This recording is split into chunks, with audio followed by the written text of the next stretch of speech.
ಕಾಲದಲ್ಲಿ ಉದ್ಯಾನ ನಗರಿ ಎಂದು ಕರೆಯಲ್ಪಡುತ್ತಿದ್ದ ಬೆಂಗಳೂರು ತನ್ನ ಹಸಿರು ಮತ್ತು ಆಹ್ಲಾದಕರ ವಾತಾವರಣದ ಖ್ಯಾತಿಯನ್ನ ಕಳೆದುಕೊಳ್ಳುತ್ತಿದೆ. ಪ್ರತಿದಿನ ಎಲೆಕ್ಟ್ರಾನಿಕ್ ಸಿಟಿ, ವೈಟ್ ಫೀಲ್ಡ್, ಸರ್ಜಾಪುರ ರಸ್ತೆ ಮತ್ತು ಔಟರ್ ರಿಂಗ್ ರೋಡ್ ಕಾರಿಡಾರ್ಗಳಲ್ಲಿ ಪ್ರಯಾಣಿಸುವ ಸುಮಾರು 15 ಲಕ್ಷಕ್ಕೂ ಹೆಚ್ಚು ಮಂದಿಗೆ ಅವರು ಉಸಿರಾಡುವ ಗಾಳಿಯು ಗಂಭೀರ ಆರೋಗ್ಯ ಸಮಸ್ಯೆಯಾಗಿ ಪರಿಣಮಿಸಿದೆ.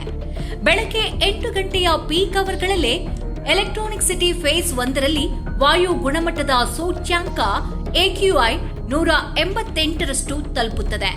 ಸಂಜೆಯ ಟ್ರಾಫಿಕ್ ಸಮಯದಲ್ಲಿ ವೈಟ್ ಫೀಲ್ಡ್ನಲ್ಲೂ ಇದೇ ಪರಿಸ್ಥಿತಿ ಇರುತ್ತದೆ.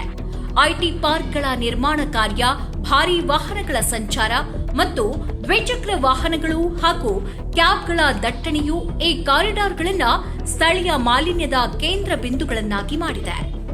ದ್ವಿಚಕ್ರ ವಾಹನ ಸವಾರರು ಮತ್ತು ಆಟೋ ಪ್ರಯಾಣಿಕರು ನೇರವಾಗಿ ಮುಂದಿನ ವಾಹನದ ಹೊಗೆಯನ್ನ ಸೇವಿಸುತ್ತಾರೆ. ಹವಾನಿಯಂತ್ರಿತ ಎಸಿ ಕ್ಯಾಬ್ಗಳಲ್ಲಿ ಕುಳಿತುಕೊಳ್ಳುವವರು ಕೂಡ ಸುರಕ್ಷಿತರಲ್ಲ. ಯಾಕಂದ್ರೆ ಸಾಮಾನ್ಯ ವಾಹನ ಫಿಲ್ಟರ್ಗಳು PM 2.5 ಸೂಕ್ಷ್ಮ ಕಣಗಳನ್ನು ತಡೆಯಲು ಸಮರ್ಥವಾಗಿರುವುದಿಲ್ಲ. 2025ರ ಅಧ್ಯಯನವೊಂದು ಟ್ರಕ್ ದಟ್ಟಣೆಯು ಅಸ್ತಮಾಗೆ ಪ್ರಮುಖ ಕಾರಣವಾಗಬಲ್ಲದು ಎಂದು ದೃಢಪಡಿಸಿದೆ. ಮನೆಯ ಪರಿಸರ ಅಥವಾ ಕೌಟುಂಬಿಕ ಹಿನ್ನೆಲೆಯ ಹೊರತಾಗಿಯೂ ಟ್ರಾಫಿಕ್ಗೆ ಹತ್ತಿರವಿರೋದು ಸ್ವತಃ ಒಂದು ದೊಡ್ಡ ಆರೋಗ್ಯ ಅಪಾಯವಾಗಿದೆ.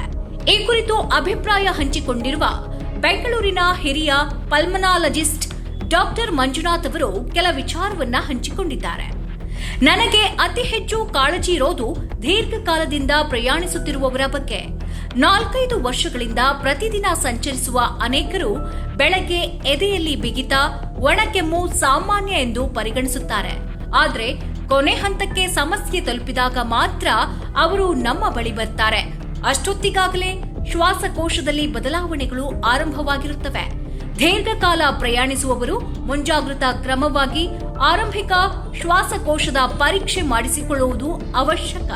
2025ರ ಮಧ್ಯಭಾಗದಿಂದ ಕಾರ್ಯನಿರ್ವಹಿಸುತ್ತಿರುವ ಎಲೆಕ್ಟ್ರಾನಿಕ್ ಸಿಟಿಯ ಮೆಟ್ರೋ ಹಳದಿ ಮಾರ್ಗವು ಉತ್ತಮ ಹೆಜ್ಜೆಯಾಗಿದೆ.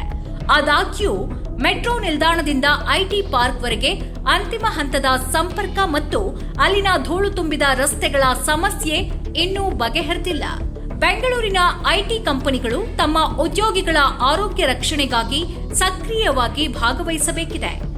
ಸಂಚಾರ ದಟ್ಟಣೆಯನ್ನ ಕಡಿಮೆ ಮಾಡಲು ಶಿಫ್ಟ್ ಸಮಯವನ್ನ ಹಂಚಿಕೆ ಮಾಡೋದು, ಸಬ್ಸಿಡಿ ದರದಲ್ಲಿ ಮೆಟ್ರೋ ಪಾಸ್ಗಳನ್ನು ಒದಗಿಸುವುದು, ಕಂಪನಿಗಳ ಕ್ಯಾಂಪಸ್ನಲ್ಲೇ ನಿಯಮಿತವಾಗಿ ಉಸಿರಾಟದ ಆರೋಗ್ಯ ತಪಾಸಣಾ ಶಿಬಿರಗಳನ್ನು ಆಯೋಜಿಸುವುದು. ಬೆಂಗಳೂರಿನ ಐಟಿ ಆರ್ಥಿಕತೆಯು ವಿಶ್ವ ದರ್ಜೆಯದಾಗಿದೆ.